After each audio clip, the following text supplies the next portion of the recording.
Hello kawula muda, gimana nih kabarnya? Semoga selalu happy and healthy ya. Jangan lupa tetap melaksanakan protokol kesehatan biar segera bebas dari pandemi. Oke, aku Satika Miftahyana dari Prodi Bimbingan dan Konseling, salah satu anchor di Ade Jua Podcast. Di Ade Jua Podcast kita akan bahas keresahan dan kebahagiaan ketika awal muda. Dan kali ini tema yang kita omongin yakni tentang bagaimana sih cara kita sebagai manusia biasa untuk mendekatkan diri dengan Allah Subhanahu wa Ta'ala agar kita juga mendapatkan rahmatnya. Sebagai manusia biasa, aku dan kaula muda semua pasti punya dosa nih. Hari gini siapa sih yang gak punya dosa coba, kecuali bagi polos ya yang baru lahir ke dunia fana ini. Ya namanya juga manusia, pasti gak jauh dari khilaf dan salah. Contoh nyata khilaf dan salah dalam perilaku sehari-hari, contohnya tuh kayak bohong, sering berkata kotor, hingga lupa kewajiban kita sebagai muslim yakni sholat. Kalaupun sholat pasti keburu-buru dan khusyuk, padahal sholat dengan khusyuk atau tumakninah ini memiliki banyak manfaat. Nah, dari sini kita tarik topik yang paling menarik dan paling dekat dengan kita, yakni sholat yang terburu-buru atau tidak khusyuk. Aku sendiri juga masih sering sih. Kalau sobat kamu lagi gimana nih? Atau udah khusyuk atau belum nih? Tapi gak ada salahnya kan kita sebagai manusia memperbaiki diri agar jauh lebih baik ke depannya. Sebelum itu, yuk kita cari tahu dulu pentingnya khusyuk. Khusyuk adalah upaya mengerahkan segenap pikiran dan hati hanya kepada Allah Subhanahu wa Ta'ala. Dengan demikian, munculnya pikiran-pikiran yang lewat ketika sedang sholat maupun beribadah menjadi salah satu hambatan untuk mencapai khusyuk. Sebagai manusia biasa, tentu beribadah dengan rajin dan khusyuk menjadi tantangan tersendiri. Selain kita kadang terkena godaan yang membuat kita tidak berada di jalan yang benar, kita sendirilah yang harus mulai menanamkan sikap khusyuk. Terlepas dimanapun kita berada, kita tidak boleh meninggalkan kewajiban kita dalam beribadah, baik ketika bersama teman maupun ketika di rumah. Khusyuk bukan hanya saat sholat, namun juga melakukan ibadah wajib maupun sunnah seperti zikir, sholat sunnah, puasa sunnah, dan yang lain sebagainya. Berikut ini alasan mengapa kita harus khusyuk dan juga beristiqomah ketika beribadah, antara lain sebagai berikut. Yang pertama, orang yang sholatnya khusyuk dapat memperoleh kebahagiaan atau keberuntungan di dunia dan akhirat. Yang kedua, sholat khusyuk juga dapat memberikan ketenangan dalam hati dan tidak gelisah apabila mendapatkan cobaan hidup.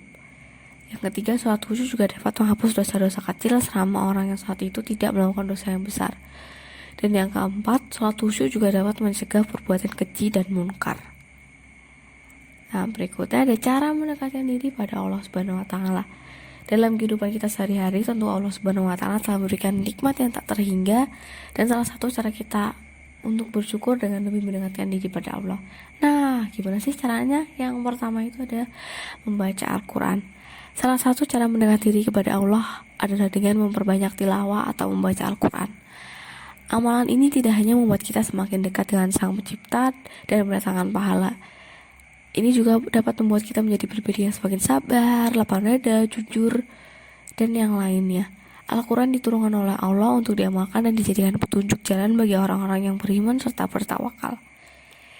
Dan yang kedua, ingat kematian dan tidak tergiur dengan dunia. Kematian sebenarnya sangat dekat, lebih dekat dari urat leher kita dan dapat secepat kilat menjemput kita. Oleh karena itu, sebagai umat Islam, sebagai hamba yang baik, jangan sampai tergiur akan gemerlap dunia.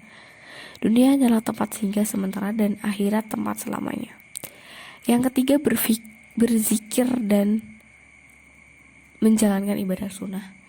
Cara mendekatkan diri kepada Allah Subhanahu wa Ta'ala yang selanjutnya adalah berzikir serta menjalankan ibadah sunnah seperti sholat duha, sholat tahajud, puasa sunnah, dan lainnya.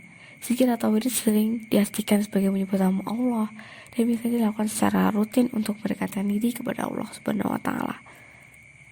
Yang keempat, berdoa. Cara mendekatkan diri kepada Allah yang selanjutnya yang paling mudah adalah dengan berdoa. Berdoa merupakan cara seorang hamba meminta, berserah, dan memohon kepada Sang Pencipta. Umat muslim memang dianjurkan untuk menyerahkan segala persoalan hidup dan mengadu kepada Allah, sehingga melalui doa menjadi komunikasi antara hamba dan juga Tuhannya. Yang kelima, menjauhi larangannya. Segala yang dilarang dan membawa mudarat sebaiknya dihindari jika ingin lebih dekat kepada Allah Subhanahu wa Ta'ala. Misal menjauhi perbuatan maksiat, dosa, perbuatan tercela, dan perbuatan dilarang lainnya. Yang karena melaksanakan sunnah Rasul sudah menjadi keharusan bagi setiap manusia untuk mencontoh perilaku Rasul, baik dalam beribadah maupun dalam kegiatan sehari-hari. Gimana? Udah ada gambaran kan? Biar kita semakin dekat dengan Allah Subhanahu wa Ta'ala, agar kita mendapatkan rahmatnya. Gak ada yang namanya telat di dunia ini, meskipun kita udah banyak melakukan kesalahan. Ingat, Allah itu maha pemaaf bagi hambanya. Sebagai manusia biasa, kita harus selalu mendekat diri kepada Allah agar kita mendapatkan rahmat di dunia dan akhirat. Yuk kita mulai kebiasaan baik ini dari sekarang. Oke, segitu dulu di Ada Jiwa Podcast kali ini. I hope you enjoy and get the benefit for this session. Thank you for listening and see you di kesempatan berikutnya. Bye. Salam kaula muda.